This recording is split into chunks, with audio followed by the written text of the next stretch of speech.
اللہ رب العالمین کا ارشاد ہے ان عدت الشہور عند اللہ 12 شہرا فی کتاب اللہ یوم خلق السماوات والارض منها 4 حرم. اللہ رب العالمین کے ہاں مہینوں کی تعداد 12 ہے جب سے آسمان و زمین کو اللہ رب العالمین نے پیدا کیا، اور ان میں 4 مہینے حرمت والے ہیں. نمبر 1 ذوالقعدہ، ذوالحجہ، محرم، اور چوتھا مہینہ یہ ہے رجب المرجب کا مہینہ ہے جس میں جو یہ مہینہ چل رہا ہے. یہ 4 مہینے حرمت والے ہیں. حرمت سے مراد وہ ہے میرے بھائیوں کہ اس مہینے کے اندر مسلمان کو نہ قتل و قتال کرنی چاہیے، نہ فسق و فجور کرنا چاہیے، نہ گالی گلوچ کرنی چاہیے، بلکہ یہ سارے چیزیں اس مہینے میں کرنا میرے بھائیوں حرام ہے، اس لیے کہ یہ مہینہ حرمت والا ہے میرے بھائیوں.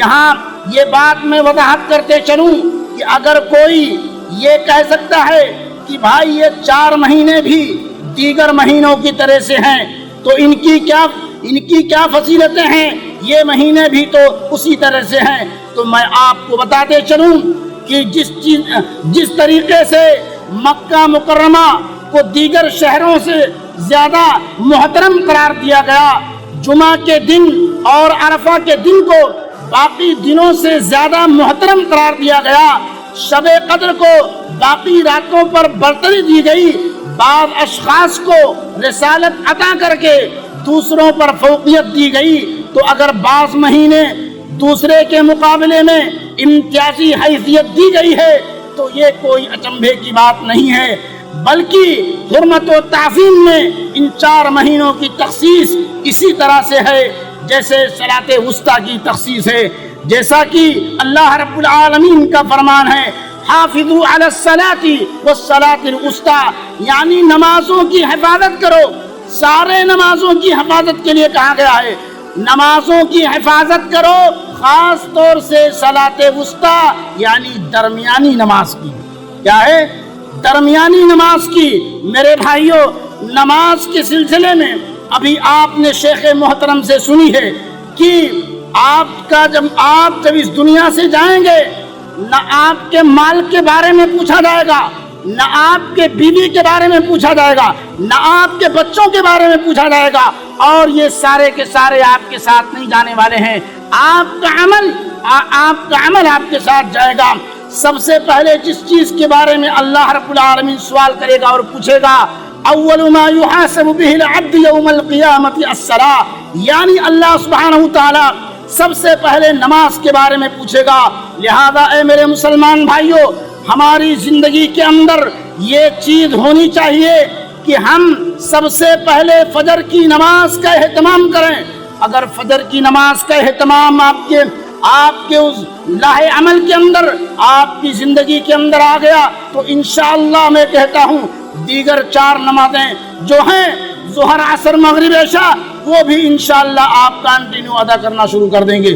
لیکن جس مسلمان کے اندر ہے نا فجر کی نماز کی اہمیت نہ ہو اور ٹائم سے اٹھنے کا اہتمام نہ ہو میرے بھائیوں، اگر وہ صبح کرے گا فجر کی نماز چھوڑ کر کے تو وہ محرومی اور ناکامی سے کرے گا میرے بھائیوں. اسی لیے آپ کی زندگی کے اندر سب سے پہلی پلاننگ جو ہونی چاہیے وہ فجر کی نماز کی پلاننگ ہونی چاہیے میرے بھائیوں.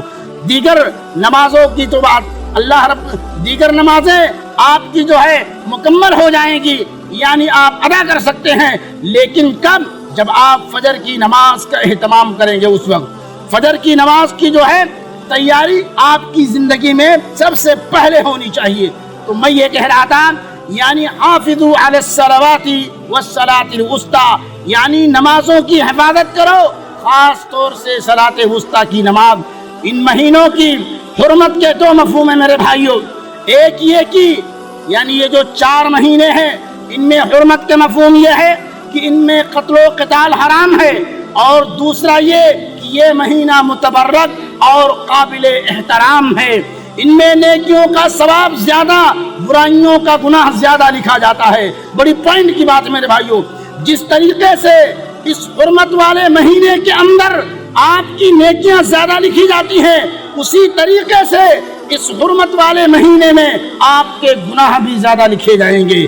پہلا مفہوم کہ ان میں قتل و قتال حرام شریعت اسلامیہ میں منسوخ ہو چکا ہے، جبکہ دوسرا یہ کہ قابل احترام اور متبرک ہے، ابھی اسلام میں یہ چیز باقی ہے میرے بھائیوں۔ ماہ رجب کی فضیلت اتنی عمومی فضیلت تو ثابت ہے کہ وہ 4 حرمت والے مہینوں میں شامل ہونے کی وجہ سے باقی مہینوں سے زیادہ قابل احترام اور متبرک ہے میرے بھائیوں۔ لیکن اس مہینے کے اندر ہمارے بہت سارے بھائی بہت سارے بدعات اور خرافات کے اندر پڑ کر کے میرے بھائیوں اپنے اچھے اعمال کو بھی میرے بھائیوں ضائع کر دیتے ہیں۔ اسی طریقے سے آپ دیکھیں کہ اس مہینے کی پہلی تاریخ کو روزہ رکھتے ہیں، جو کہ اللہ کے نبی یعنی پہلی رجب کو روزہ رکھنا یہ اللہ کے نبی صلی اللہ علیہ وسلم سے ثابت نہیں ہے میرے بھائیوں۔ اس لیے جو چیز ہمارے نبی سے ثابت نہ ہو، چاہے وہ کوئی کتنے بڑے پیمانے پر کیوں نہ کرے، ہے نا، وہ ریجیکٹ ہے، وہ قابل قبول ہی نہیں ہے۔ تو پتہ یہ چلا رجب کے مہینے کی جو پہلی تاریخ ہے جو لوگ روزہ رکھتے ہیں میرے بھائیوں وہ بدعت و خرافات ہے۔ اگر آپ کو روزہ رکھنی ہے، ہمارے نبی صلی اللہ علیہ وسلم نے یہ بتایا، آپ سوموار کے دن روزہ رکھیں نفلی، خمیس کے دن نفلی روزہ رکھیں، ایام 20 کے روزہ رکھیں، 13 14 15 مہینے کی ہر مہینے کی عربی تاریخ کے ان 3 دنوں میں آپ روزہ رکھیں۔ اللہ کے نبی صلی اللہ علیہ وسلم سے پوچھا گیا کہ اے اللہ کے نبی صلی اللہ علیہ وسلم، یوم الخمیس اور یوم الاثنین کے دن روزہ آپ کیوں رکھتے ہیں؟ آپ صلی اللہ علیہ وسلم نے فرمایا صحابہ سے، اس لیے میں چاہتا ہوں ان دونوں دنوں کے اندر اعمال اللہ رب العالمین کو پیش کیے جاتے ہیں، تو جب میرے اعمال پیش ہوں اللہ کے جناب میں تو میں روزے کی حالت میں ہوں۔ اس لیے میرے بھائیوں ہمیں وہ چیز کرنی چاہیے جو اللہ کے نبی صلی اللہ علیہ وسلم سے ثابت ہے کہ نہیں ہے؟ جو ہمارے نبی صلی اللہ علیہ وسلم سے بڑھ کر کے کوئی ولی کوئی بزرگ اس دنیا میں آیا؟ آپ مجھے بتائیں۔ آپ صلی اللہ میرے بھائیوں آپ لوگ ماشاءاللہ اس مملکت توحید کے اندر 7 سمندر سفر کر کے بیوی بال بچوں کو چھوڑ کر کے اس ملک کے اندر آئے ہیں۔ یہ وہ ملک ہے جہاں سب سے پہلے اسلام آیا، یہ وہ ملک ہے جہاں پہ قرآن نازل ہوا، یہ وہ ملک ہے جہاں پہ اللہ کے نبی صلی اللہ علیہ وسلم کی قبر موجود ہے۔ آپ میرے بھائیوں آپ سارے لوگ اس مملکت توحید کے اندر ہیں اور آپ دیکھتے ہوں گے نہ یہاں کوئی مزار ہے، نہ یہاں کوئی درگاہ ہے، نہ یہاں کوئی قبر ہے، نہ یہاں کوئی پیر ہے۔ اگر ان تمام چیزوں کو ماننا جائز ہوتا، ان پیر و مرشد کا ہے نا ان کے مزارات پہ جانا جائز ہوتا، تو اس سعودی عرب کے اندر اللہ کے نبی صلی اللہ علیہ وسلم کی قبر موجود ہے۔ یہاں کے لوگ چاہتے اور یہاں کی حکومت چاہتی ہے نا تو نبی صلی اللہ علیہ وسلم کی قبر کی پوجا ہوتی کہ نہیں ہوتی؟ آپ بتاؤ، ہے نا؟ اور یہاں کے لوگ چاہتے تو اللہ کے نبی صلی اللہ علیہ وسلم کے قبر کے اوپر ہے نا چڑھاوے کے نام پر نہ جانے ایک دن کے اندر جہاں لوگ اللہ کے نبی صلی اللہ علیہ وسلم کے اوپر اپنی جان نچھاور کرنے کو تیار ہو جاتے ہیں، ہے کہ نہیں میرے بھائیوں؟ لیکن آپ صلی اللہ علیہ وسلم کی قبر موجود ہے، جان تو جان میرے بھائیوں، مال و دولت جان سب کچھ نچھاور کر دیتے، اور یہ ملک میرے بھائیوں اس چڑھاوے کے نام پر نہ جانے ایک دن کے اندر نہ جانے کتنے ملینوں اربوں خربوں روپے پیسے آتے کہ نہیں؟ اگر یہ چیز جائز ہوتی، نبی صلی اللہ علیہ وسلم کے قبر کو پوجنا اگر جائز ہوتا تو نہ جانے لوگ کتنے مال و دولت چاہتے کہ نہیں چاہتے، لیکن یہ چیز جائز نہیں ہے۔ مملکت توحید نبی صلی اللہ علیہ وسلم کے قبر کا ایک حلالہ بھی میرے بھائیوں یہاں پر کھانا گوارا نہیں، اس لیے کہ وہ چیز جائز ہی نہیں ہے، وہ چیز درست ہی نہیں ہے۔ اسی لیے اللہ کے نبی صلی اللہ علیہ وسلم نے فرمایا من عمل عملا لیس علیہ امرنا فہو رد، جس نے کوئی ایسا عمل کیا اور وہ عمل ہمارے نبی صلی اللہ علیہ وسلم سے ثابت نہیں ہے تو وہ عمل رجعت ہے، وہ عمل قابل قبول نہیں ہے، وہ عمل غیر مقبول ہے۔ یہ مسلم کی روایت ہے، بخاری کی روایت کے اندر ہے من احدث فی امرنا ھذا ما لیس منہ فہو رد، جس نے ایسی کوئی نئی چیز ایجاد کری اور وہ نبی صلی اللہ علیہ وسلم سے ثابت نہیں ہے وہ غیر مقبول ہے، وہ رجعت ہے میرے بھائیوں۔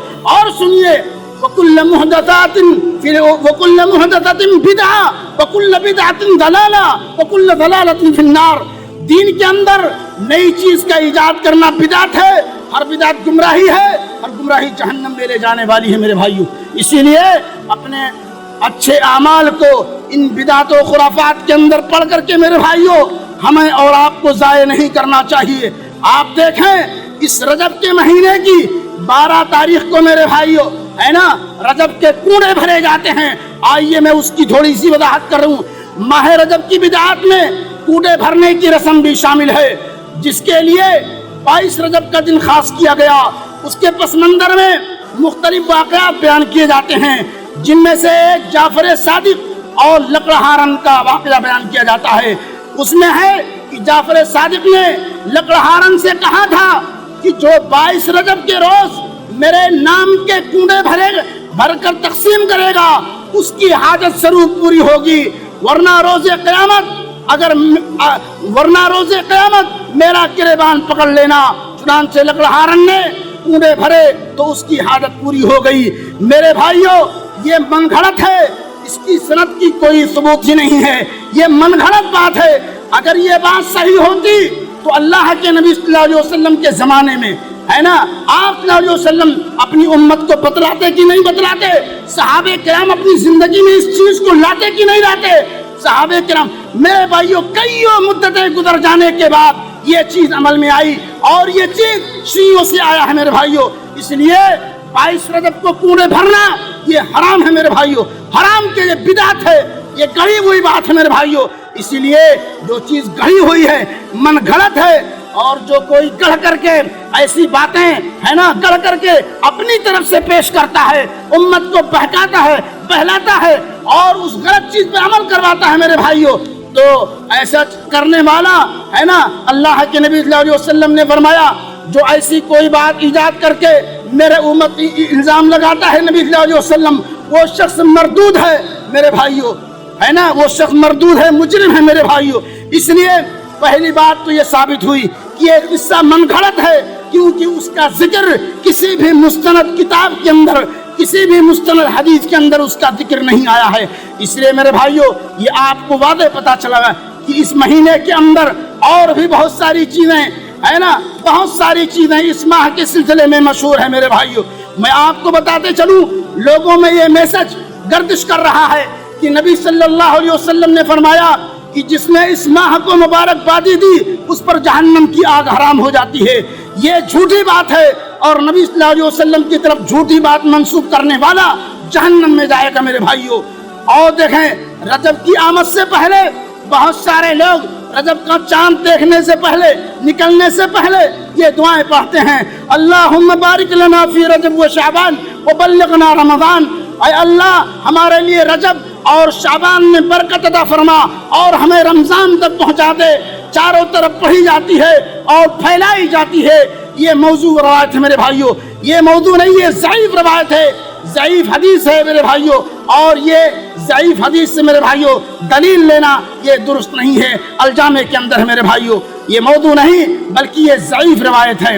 اور دیکھیں رجب کے مہینے میں مخصوص قسم کی نمازیں ادا کی جاتی ہیں، مثلا پہلے رجب کو ہزاری نماز، پہلے رجب کو 1000 نماز ادا کی جاتی ہے، پہلی شب جمعہ کو صلاۃ الرغائب اللہ کی یاد میں مست رہنے والوں کی نماز مغرب عشاء کے درمیان پڑھی جاتی ہے، یعنی 12ویں نماز 15ویں رجب کو ہے نا ام داؤد کی نماز، اور 27ویں رات کو شب معراج کی نماز، یہ ساری نمازیں بدعتی ہیں۔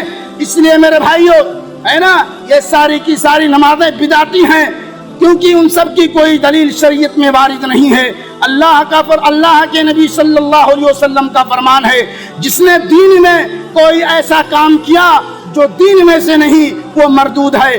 ماہ رجب میں مخصوص قسم کے روزے رکھ کر مخصوص اجر کی امید کی جاتی ہے، جیسا کہ لوگوں میں مشہور ہے رجب کے پہلے دن کا روزہ 3 سال کا کفارہ ہے، اور دوسرے دن کا روزہ 2 سالوں کا، اور تیسرے دن کا 1 سال کا کفارہ، پہلے ہر دن کا روزہ 1 ماہ کا کفارہ ہے۔ اسی طرح 27 کو لکھی اور ہزاری روزے رکھ کر ہزاروں لاکھوں ثواب کی امید کی جاتی ہے، جبکہ یہ روزے اللہ کے نبی صلی اللہ علیہ وسلم سے ثابت نہیں ہے، اور جو عمل ہمارے نبی صلی اللہ علیہ وسلم سے ثابت نہیں وہ باطل و مردود ہے میرے بھائیوں۔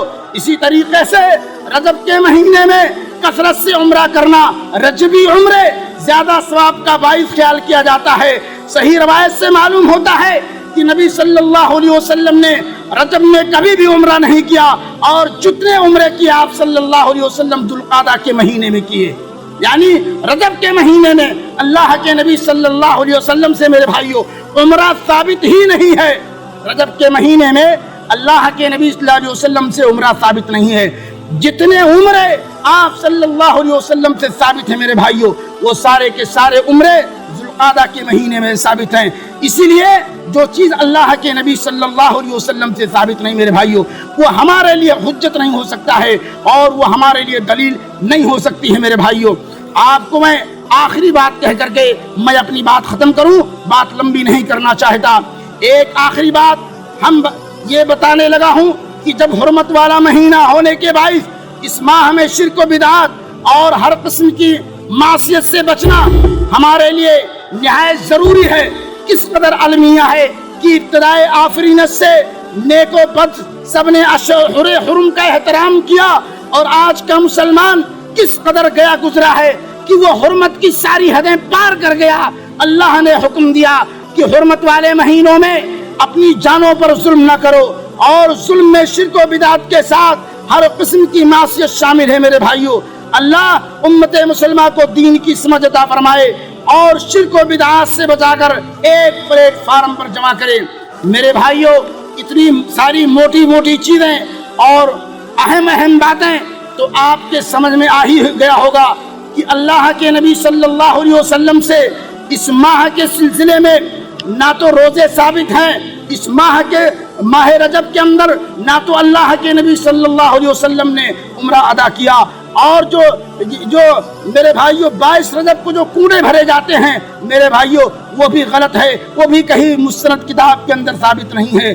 یعنی اس مہینے کے اندر بہت سارے خرافات، ہمیں وہ کام جو ہمیں کرنا چاہیے ہم وہ کام انجام نہیں دیتی ہے نا۔ نبی صلی اللہ علیہ وسلم سے جو چیزیں ثابت ہیں ہمیں وہ کرنا چاہیے۔ اگر ہم اس کو انجام دیتے ہیں میرے بھائیوں تو ہمیں دنیا میں بھی ہے نا، دنیا میں بھی اطمینان و سکون، اور آخرت میں مرنے کے بعد بھی ہمارے اعمال اچھے ہوں گے۔ اس لیے کہ اللہ رب العالمین قرآن کریم کے اندر ارشاد فرماتا ہے فَمَن يَعْمَلْ مِثْقَالَ ذَرَّةٍ خَيْرًا يَرَهُ وَمَن يَعْمَلْ مِثْقَالَ ذَرَّةٍ شَرًّا يَرَهُ۔ جس نے اس دنیا کے اندر ذرہ برابر نیکی کی ہے کل قیامت کے دن وہ بھی اسے دیکھ لے گا، اور جس نے ذرہ برابر برائی کی ہے کل قیامت کے دن وہ برائی بھی اپنے اعمال کے سامنے پائے گا، اپنی نگاہوں کے سامنے۔ میرے بھائیوں، اللہ رب العالمین کا شکر ادا کرو کہ اللہ رب العالمین نے ہمیں اور آپ کو ہے نا اشرف المخلوقات بنایا، اور اللہ رب العالمین نے ہمیں مسلمان بنایا اور کتاب و سنت کا حامل بنایا۔ میرے بھائیوں، آپ غیر قوم کو دیکھیں میرے بھائیوں، کس قدر جو ہے 360 دنوں کے جو ہے عیدیں منائی جاتی ہیں ہے نا۔ اللہ رب العالمین کا شکر ادا کریں کہ اللہ رب العالمین نے ہمیں دین اسلام عطا فرمایا اور اشرف المخلوقات بنایا۔ اللہ رب العالمین کی جتنی بھی شکریہ ادا کرو میرے بھائیوں یہ کم ہے، اور اللہ رب العالمین کی دی ہوئی نعمت کی میرے بھائیوں آپ ہر لمحہ اللہ رب العالمین کی شکریہ ادا کرو ہے نا۔ آپ جتنے اللہ رب العالمین کے شکر گزار بندے بنو گے اتنے ہی اللہ رب العالمین آپ کو نعمتوں سے نوازے گا۔ اللہ رب العالمین کا فرمان ہے لئن شکرتم لازیدنکم ولئن کفرتم من عذابی لشدید۔ یہ کسی مولوی کی بات نہیں، یہ کسی عالم کی بات نہیں، یہ کسی نبی کی بات نہیں، بلکہ اللہ رب العالمین کا کلام ہے لئن شکرتم لازیدنکم ولئن کفرتم من عذابی لشدید۔ اللہ رب العالمین کی دی ہوئی نعمت کی شکریہ ادا کرو، اللہ تمہیں مزید نعمت دے گا۔ اللہ رب العالمین کی نعمت کی شکریہ ادا کر سکتے ہو؟ اللہ نے آپ کو 2 ہاتھ دیا، اللہ نے آپ کو 2 پیر دیا، اللہ نے آپ کو 2 آنکھیں دی دنیا جہان کی رنگینیاں دیکھنے کے لیے، اللہ نے آپ کو کان دیے سننے کے لیے۔ کتنی عظیم دولت ہے میرے بھائیوں۔ ایک آنکھ کی قیمت اس آدمی سے پوچھو جس کے پاس آنکھ نہیں ہے، ایک ہاتھ کی قیمت اس آدمی سے پوچھو جس کے پاس ہاتھ نہیں ہے، ایک پیر کی قیمت اس آدمی سے پوچھو جو پیر بیچارہ چل نہیں سکتا ہے۔ یہ کتنی عظیم دولت ہے اللہ رب العالمین کی۔ اور سب سے اہم چیز اللہ نے آپ کو صحت و سلامت رکھا ہے، صحت و سلامت رکھا ہے۔ بہت سارے لوگ کروڑ پتی ہیں ہے نا، روپے پیسے ہے نا ریال بینکوں میں بھرے پڑے ہیں۔ ڈاکٹر نے کیا کہا؟ آپ ایک سامولی کھاؤ، گاجر کھاؤ ہے نا. آپ کو مچھلی نہیں کھا سکتے, انڈا نہیں کھا سکتے, مرغی نہیں کھا سکتے, گوشت نہیں کھا سکتے, ساری چیزوں کا پرہیز ہے, وہ پیسہ کس کام کا ہے؟ کسی کام کا ہے؟ ہم غریب ہیں, ہے نا, اللہ نے ہمیں کم پیسہ دیا ہے, لیکن صحت مند ہے, سب سے امیر ہیں. کیا ہے؟ صحت مند ہے, سب سے امیر ہیں, ہے کہ نہیں؟ جو امیر ہے مستشفیات کی روٹیاں توڑ رہے ہیں, ہاسپٹل کی روٹیاں کھا رہے ہیں, گاجر و مولی کھا رہے ہیں, ساری نعمتوں سے اللہ نے انہیں پرہیز کروا دیا. یہ سارے کے سارے چیزیں پرہیز ہے تمہارے لیے, ہے نا. مرغی, مچھلی, انڈا, گوشت, ساری کی ساری چیزیں سے آپ پرہیز استعمال نہیں کر سکتے ہو. کسی کام کا ہے وہ پیسہ؟ کوئی کام نہیں. اسی لیے اللہ کا شکریہ ادا کرو, اللہ کا شکر ادا کرو میرے بھائیوں. اللہ رب العالمین سے دعا ہے کہ بار الہ ہم تمام لوگوں کو عمل صالح کرنے کی توفیق عطا فرمائے, اور اس ماہ رجب کے جو بدعات ہیں, اس مہینے کے جو خرافات ہیں جو لوگوں نے اپنی طرف سے گڑھی ہوئی ہیں, اللہ رب العالمین ان بدعات و خرافات سے ہمیں محفوظ فرمائے. اور جو ہمارے مسلمان بھائی اس بدعات و خرافات کے اندر ملوث ہیں, الہ العالمین تو ان کی اصلاح عطا فرما. اور جو مسلمان ہمارے بیمار ہیں, رب العالمین انہیں شفائے کامل و عاجل عطا فرما. اور جو روزی روٹی کے سلسلے میں پریشان ہیں, رب العالمین تو انہیں حق حلال کی روزی نصیب فرما. اور جو صاحب اولاد ہیں, رب العالمین ان کی اولاد کو نیک اور صالح عطا فرما. اور جو بے اولاد ہیں, الہ العالمین ان کی گود کو جو ہے بھر دے, انہیں صاحب اولاد عطا کر میرے بھائیوں. اللہ رب العالمین جب تک ہمیں اس دنیا کے اندر زندہ رکھ, اسلام پر زندہ رکھ, اور جو ہمارا خاتمہ ہو ایمان بالخیر پر ہو. وآخر دعوانا الحمد للہ رب العالمین. والسلام علیکم ورحمۃ اللہ وبرکاتہ.